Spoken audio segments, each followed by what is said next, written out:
Dobar dan prijatelji, dobrodošli na moj kanal. Danas ću napraviti jedan postni starinski kolač. Kolač koji se jako brzo pravi sa džemom. Ostanite na mom kanalu i u ostatku videa ćete vidjeti kako ja to pravim, a stvarno je veoma ukusan i izdašan kolač. Potrebno mi je 200 ml mineralne vode. Ja merim sve čašom, čaša je od 200 ml, znači jedna čaša mineralna voda, jedna čaša ulje, dodat ću 3 kašike kristal šećera, 5 istih takvih čaša pšenično brašno tip 400 ili od oko 500 grama. Možete meriti čašom, možete izmeriti na vagicu. Stavit ću polovinu, dodat ću pola kesicu praška za pecivo ili jednu kašičicu i dodat ću jednu kašičicu sode bikarbona. Umesit ću testo. Od 500 grama brašna, evo koliko je ostalo, možda za, što bi se reklo, 2 šake. I na pobrašnjenoj površini lepo testo izradite. Režnu uključite na 180 stepeni da vam se ugreva. Testo podelite na 4 dela i napravite jufkice. Izrađene jufkice stavljamo sa strane na pobrašnjenoj površini. Ja sam ovdje već isekla i pripremila pek papir na veličinu pleha. Pleh je veličine 35 x 25.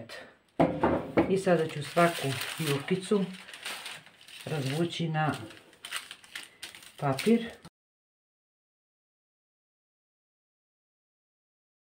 Korice su vrlo tanke i kratko se peku. Jedno 5 do 6 minuta. Da dobiju samo zlatnu žutu boju. Isto može i na poleđini pleha da se peče. Korice sam ispekla, ova je još vrela, evo kako su ove prve mekane. Pokriću ih krpom da se skroz ohlade i ovu koju sam prepekla ili kora koja vam nije najbolje ispala ćete je ostaviti sa strane. Pokriću krpom da omekšaju i kuvaću fil. Za fil mi je potrebna jedna čaša od 200 ml vode, možete staviti i nekog soka, jedna čaša isto od 200 ml šećera i pola postnog margarina, to je 125 grama. Sada ću ovo samo da proključam, da se margarin otopi i šećer i onda ću dodati džem. Možete dodati i neko suvo mleveno voće. Ja sam se danas odlučila za džem, ovaj domaći džem od šipuraka, može od kajsije, može od šljive. Ovdje imam 100 grama mlevenih oraha i bit će mi potrebna jedna mlevena kora koju smo ispekli. Eto, sve se proključala, sve se sjedinilo i sklanjamo sa vatre. U vrelu smesu ću dodati džem, ja ću dodati pola tegle, to je otprilike 300 grama, ili kao što sam rekla, neko suvo voće stavite. Pa ću sve da izmešam, da sjedinim. Kad je u pitanju džem od šljiva, onda ovu smesu obavezno proključam, jer on je gušći, a džem od šipuraka je ređi. Lepo izmešamo, dodat ću orahe. Jednu koru sam samlela u blenderu. Može da se doda i keks. Ostavit ću jedno 10 minuta da ova samlevena kora i orasi malo upiju, pa ću dodati po potrebi ili još oraha, može i mlevenog keksa.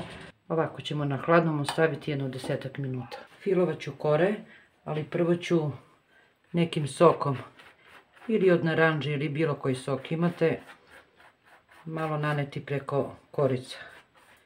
Samo ovako četkicom blago da malo upiju, jer i fil je vruć, onako mlak, pa će omekšati kore.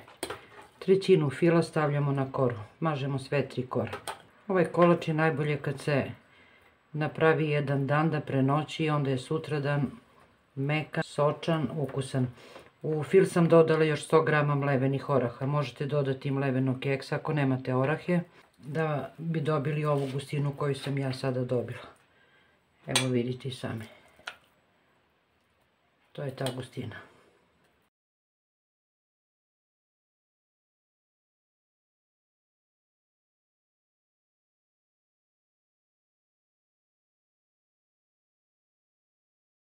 Gotov kolač ću posuti mlevenim orasima. Možete mlevenim keksom. Pripremljen kolač ću ostaviti da prenoći, pa ćemo onda da isečemo da vidite i presek. Evo, dragi prijatelji, pogledajte presek. Fantastičan jedan starinski kolač. Možete ga seći na štanglice, na kockice, kako god želite, svejedno je. Bitno da je on jako ukusan i izdašan kolač. Evo, pogledajte. Posan starinski kolač, a uopšte nije ga teško napraviti. Jedan vrlo sočan i lep kolač. Želim vam svako dobro i prijatno do sljedećeg videa. Veliki pozdrav sa mog kanala.